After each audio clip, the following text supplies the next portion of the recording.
Ils ont ri de lui, et Allah les a noyés.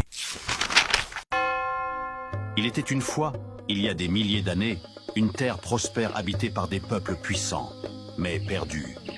Ils avaient oublié le souvenir de celui qui les avait créés. Ils s'inclinaient devant des statues muettes, faites de pierre et de bois, auxquelles ils donnaient des noms d'anciens hommes pieux, transformés en idoles, adorés à la place de Dieu.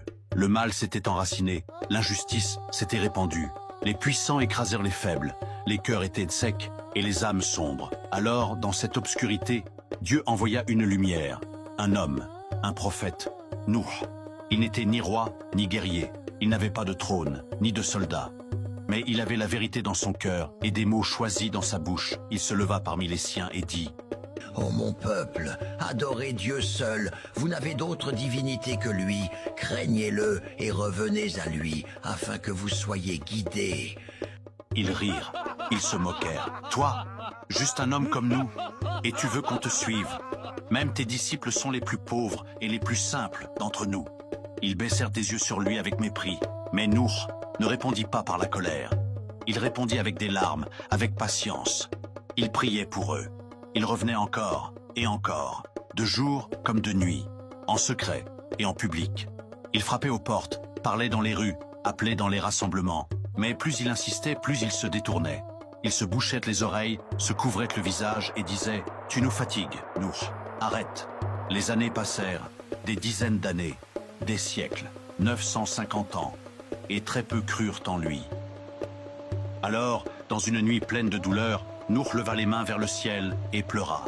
« Mon Seigneur, j'ai tout essayé, ils m'ont rejeté, détruit les injustes et sauve les croyants. » Et Dieu répondit, pas par un miracle soudain, mais par une étrange commande: « Construis une arche. » Imagine la scène. Un vieil homme au milieu d'un désert, plantant du bois, assemblant des planches, clouant des poutres, sous un soleil de plomb. Jour après jour, il construisait un immense bateau, sans mer, sans rivière. Et les gens passaient, le regardaient, riaient à gorge déployée. Il est devenu fou, il croit qu'il va naviguer dans le sable. Mais Nuh ne répondait pas. Il construisait, en silence, son regard fixé sur l'horizon. Puis un matin le sol vibra, le ciel s'assombrit, des gouttes tombèrent, puis des torrents. Et tout s'accéléra, la terre se fissura, et l'eau jaillit de ses entrailles. Le ciel déversa une pluie comme le monde n'en avait jamais vu. Les rivières débordèrent, les montagnes disparurent sous les flots. Et alors Dieu dit: « Embarque-toi les croyants. » Et un couple de chaque espèce vivante, ils montèrent à bord. Et Nuh, le cœur lourd, regarda autour de lui.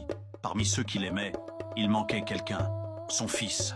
Nuh cria: « Ô mon fils, monte avec nous, ne sois pas avec les mécréants. » Mais le jeune homme, debout sur une colline, répondit: « Je me réfugierai sur une montagne, elle me protégera. » Nuh cria désespéré: « Rien ne peut protéger aujourd'hui, sauf celui que Dieu sauve. » Une vague gigantesque s'éleva et engloutit son fils. Silence, douleur, mais Nuh ne pouvait rien faire. La décision de Dieu était tombée. L'arche flotta pendant des jours et des nuits. Le monde en dessous n'était plus qu'un océan. Un tumulte de vagues, de vent et de prières. Puis un jour l'eau se retira. La mer redescendit, la terre réapparut. Et l'arche s'échoua sur une montagne. Les planches du navire crissèrent contre la roche. Le silence revint. Le calme après le chaos. Nuh descendit, le regard levé au ciel. Il pleura cette fois non plus de tristesse mais de reconnaissance. Il avait tenu, il avait cru, et Dieu avait tenu sa promesse. Et depuis ce jour, l'histoire de Nuh n'est pas qu'un récit ancien. C'est un cri du cœur. Même si tu es seul, sois patient, même si c'est long. Reste droit, même si le monde se moque, car ceux qui tiennent à Dieu ne sombrent jamais.